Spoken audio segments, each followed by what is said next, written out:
Well, everyone, it's time for us to go and take a look at the iPhone 12 Pro Max and compare it against the iPhone 13 Pro and see which particular iPhone is the better one for you. Now, I will probably tell you the iPhone 12 Pro Max could be the better iPhone in some ways, but I definitely do think the iPhone 13 Pro is the better one in almost every single way. And we'll talk about that throughout this whole entire video. But if you want to pick up either one of these iPhones at any point, links will be down in the description. You can get them from there and you can help support the channel at the exact same time. Now, starting off with the outside of both these particular iPhones, the iPhone 12 Pro Max on the front of this particular device had a 6.7-inch Super Retina XDR OLED display. And it was a very interesting panel because it was the biggest panel Apple's ever made as of this point. It's a very, very big size display. It looks great. You have the notch up top, which is okay. A little bit of bezel around it. You're also getting the flat sides on this iPhone, which made the bezel seem a little bit smaller. And it was an overall pretty good looking device.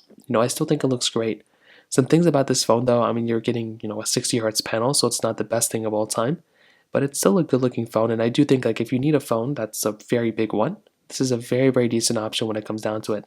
I do think it's a very good phone when it comes down to it, at least on the front display. The iPhone 13 Pro is a better display, I would probably argue. Although it's smaller, it's 6.1 inches, you're getting a much better looking display in almost every single way you can imagine. It's a, brighter display, it looks really nice. But the biggest thing though is that you are getting that ProMotion display.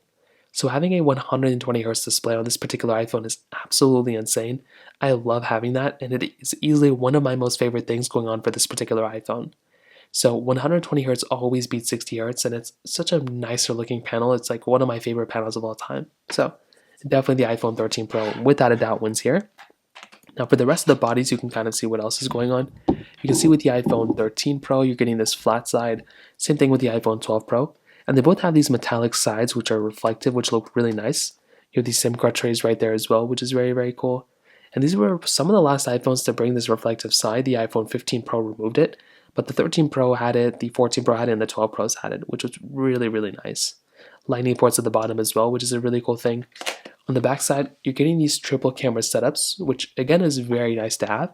It's a triple camera, LiDAR sensors right here as well, wide and ultra wide cameras, which is very nice to have. You're getting this MagSafe capability right here too, which is very nice. You can just go and plug in a MagSafe and kind of move on from there, which is really cool. You have wireless charging on both these phones as well, which is really, really cool as well.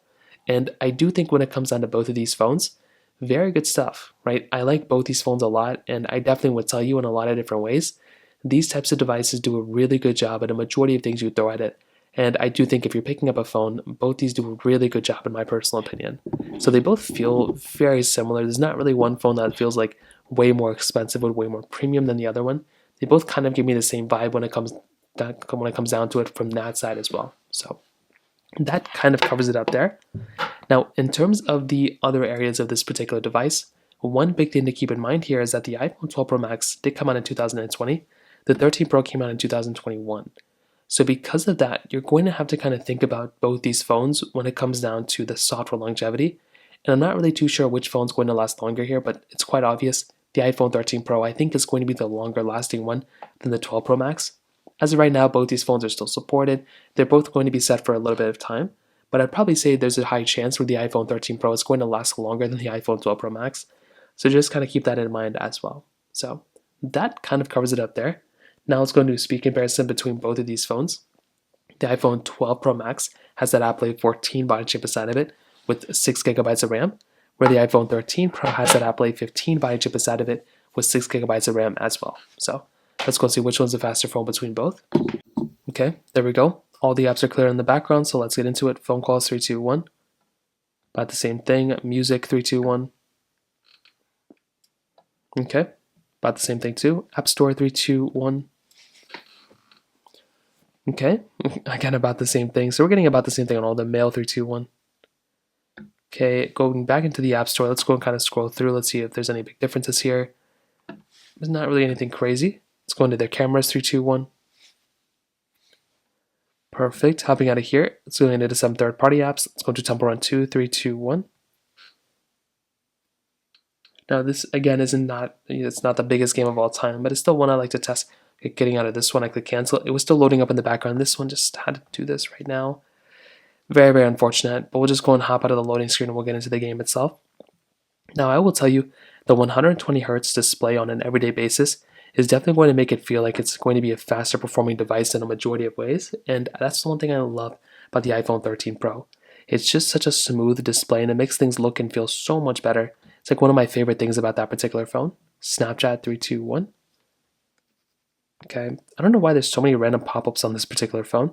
Snake first blocks 321. And again, another pop-up. It's almost like I factory reset this one. I don't know why there's so many pop-ups here. I'm pretty sure without the pop-ups, though, the 13 Pro would have been the faster one. Still kind of going through and kind of seeing what else they're kind of rocking with.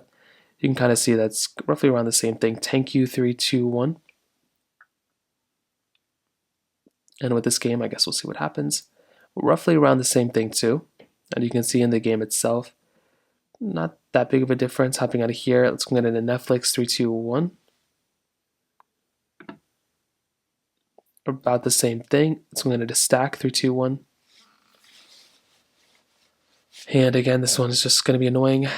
That's just too many ads. That's kind of the problem. You're kind of stuck in the situation where there's so many ads and all these things, so it's hard to kind of test these out things, fully. But I would probably tell you that most of the time, the iPhone 13 Pro is probably going to be the faster phone in almost every single way. You're going to be getting very good quality and very good capability when it comes down to both these devices, which is still very nice to have. There were a lot of times though where the iPhone 13 Pro was slightly slower than the iPhone 12 Pro Max. So I'm not really too sure what to make of that one. But on average, most of the time, without all these ads and pop-ups, the iPhone 13 Pro should theoretically be the faster one, but it definitely is the smoother one when it comes down to it. It's a very smooth application, or smooth phone. So that kind of covers it up there.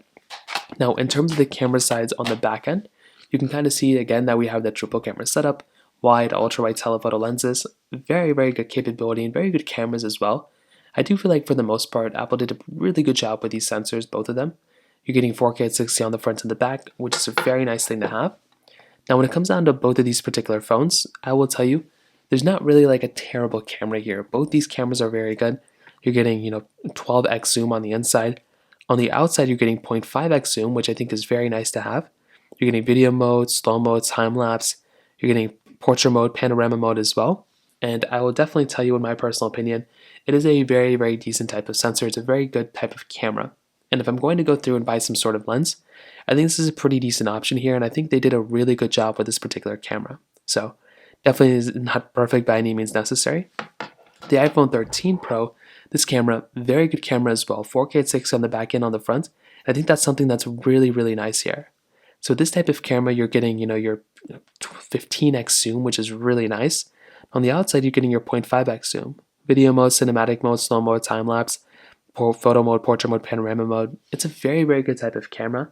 And I definitely do think this is a very, very nice camera when it comes down to it. It's definitely the better camera here. But you're also getting that cinematic mode, which is a newer feature the 13s had that the 12s did not have. So this in and of itself is another really cool thing that the 13s have. And it definitely is a really nice feature going on for that particular phone as well. So overall, what I'll definitely tell you is that I definitely do think a phone like the iPhone 13 Pro is probably the better one almost every single way I can think about it. This is the phone that I look at, and it'd be the one that I'd recommend a majority of people to buy. Although it's not a perfect phone, I think this one is giving you a better display, maybe better battery life here and there, better cameras, and theoretically speaking, better performance in a longer lasting phone. The iPhone 12 Pro Max, I think, is still a very nice phone as well. It's still a good phone. It's a big phone. It's a massive phone. So some of you may prefer this, but I would probably tell the average person, if you're in the market, you might be better off if you buy something like an iPhone 13 Pro than something like the iPhone 12 Pro Max. So from that side, that kind of covers it up here. If you have any other thoughts or questions, let me know in the comment section below. Hit the like button, that would mean so much, but definitely hit that subscribe button. More importantly than everything else, I love every single one of you guys. Hopefully I'll catch you guys in the next video.